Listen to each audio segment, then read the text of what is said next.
الحمد لله وحده والصلاة والسلام على من لا نبي بعده ولا رسول بعده وهو خاتم النبيين.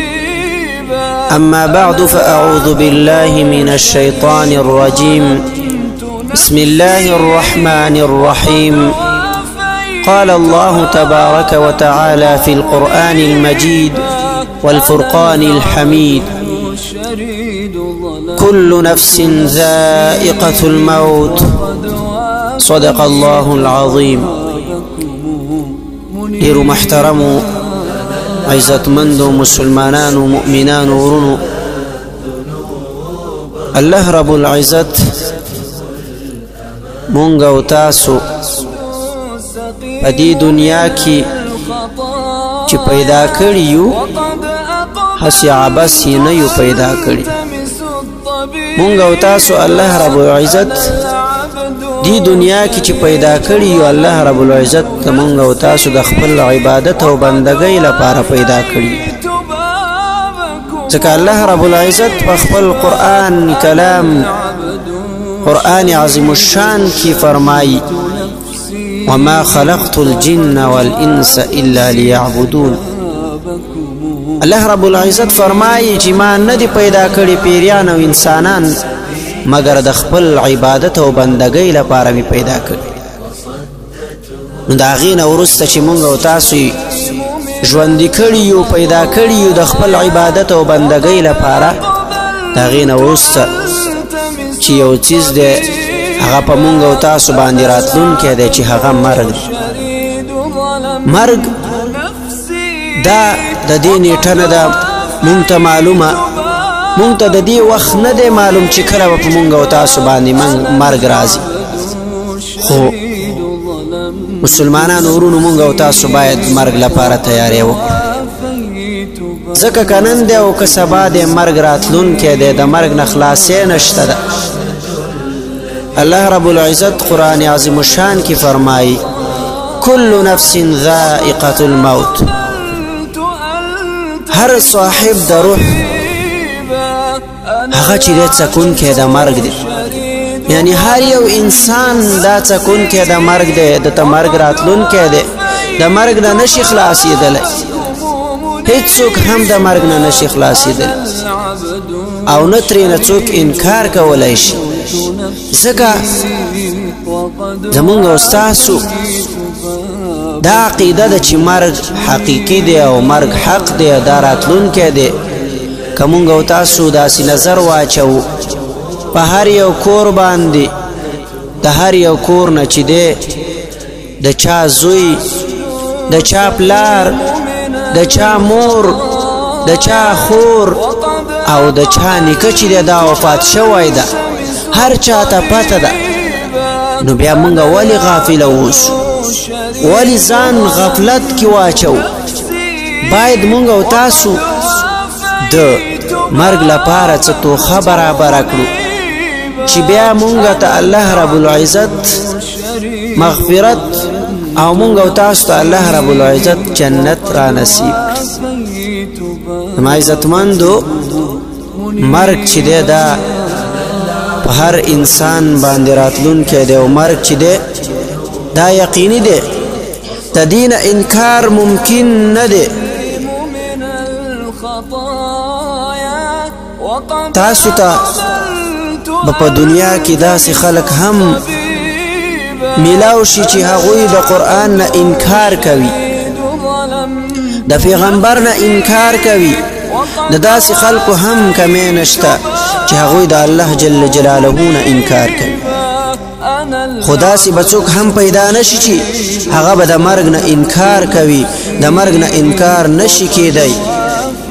دا خو یو داسې ښکاره حقیقت دی چې د دې مشاهده هر انسان په خپلو سترګو سره شپه او ورځ په هر کور محله کوڅه کې کوي. خو افسوس چې نن سبا خلک د دې نه عبرت نه اخلي. خو ګوري چې دغه انسان مړ شو، قبر ته لاړو، دغه شانتې خو به یوه ورځ زه هم وفات کېږم او دې قبر ته به ځم. الله جل جلاله دې مونږ له د مرګ سختۍ اسانه کړي. ځکه د مرګ په وخت کې انسان ډیر په تکلیف کې کیږي، ډیر په مشقت کې کیږي. ځکه حضرت حسن رضی الله تعالی عنہ نه روایت ده چې رسول الله صلی الله علیه وسلم ابو هريره رضی الله تعالی عنہ ته فرمایل چې اے ابو هريره پوښه چې د مرګ سختی او تکلیف په مؤمن باندې په اندازه د 300 توري گزارونه دي. یعنی دغه د مؤمن بنده او مسلمان د مرګ د سختی او تکلیف اندازه دا د 300 د توري گزارونو په شان دي. یعنی چې انسان ته چې په توري باندې 300 گزاره ورکړي څومره تکلیف ورته رسي، دومره تکلیف به د مرګ په وخت کې مؤمن مسلمان ته رسیږي. ما عزتمندو د مرګ لپاره تیاری پکار ده او د مرګ له خلاصې نشته، په دې باندې خو پوهیږو. خو مونږ او تاسو بیا هم شیطان دوکه کړي یو، شیطان مو په زړونو کې چې د وسوسې اچوي او په دنیا باندې مین کړي یو او د دنیا پسې شپه ورځ لګیا یو، د دنیا په لټه کې یو او مرګ مو هیر کړی ده. صحابه کرام به چې کله پر مانځه باندې ودرېدل نو هغوی به داسې سوچ و چې زمونږ دا اخرینی لمونځ دی، دومره هغوی ته مرګ ور په یاد نو او مونږ او تاسو چې دی په دنیا پسې روان یو، دنیا پرستی مې شروع کړې ده. هر څه مونږ وایو چې په دنیا کې دی، عزت هم په دولت او دنیا کې دی، شرافت عزت هر څه په دنیا کې دی، خو نه داسې نه ده. زما عزتمندو هر څه عزت هم د الله رب العزت په کلام قرآن عظیم الشان کې دی، د هغې اوامرو منلو کې دی، د هغې د نواهیو نه د ځان ساتلو کې عزت دی، د الله رب العزت په بندګۍ تیرولو کې عزت دی، د الله رب العزت په لاره کې وتل دغه کې عزت دی. زما عزتمند عزت په مال او جیداد کې نشته دی چې دا انسان دومره مال او جیداد لري. هو دا خو به وي چې خلک به ستا عزت او قدر وکړي، خو الله رب العزت ته ګوره قدرمند او عزتمند نه یې. الله رب العزت ته هغه انسان عزتمند دی چې الله رب العزت کلام یې په زده کړی وي، د الله رب العزت عبادت او بندګي کوي، د الله رب العزت په لاره کې چې دی خپل مال مصرفوي او خرچه کوي، هغه انسان عزتمند دی. د انسانانو پر وړاندې به عزتمند دی، خو د الله رب العزت په وړاندې به عزتمند نه دی. زما عزتمندو مرګ لپاره تیاری پکار دی، څه توخه برابرول پکار دی.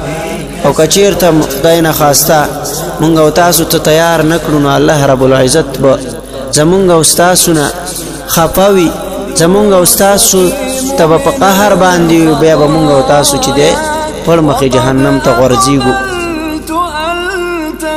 حضرت ابو سعید خدری رضی الله عنه نه روایت ده چې رسول الله صلی الله علیه وسلم څه خلق په خندا کولو ولیدل نو رسول الله صلی الله علیه وسلم فرمایل که تاسو د خواهشاتو او لذتونو ماتونکو چیزونو په کثرت سره یاد کړی وي نو تاسو به په دې حال کې نه وئ. یعنی هغه چیزونه چې هغه د خواهشات او لذتونو ماتونکي چیزونه دي که هغه مو په کثرت سره یاد کړی وي نو تاسو به په دې حال کې نه وئ.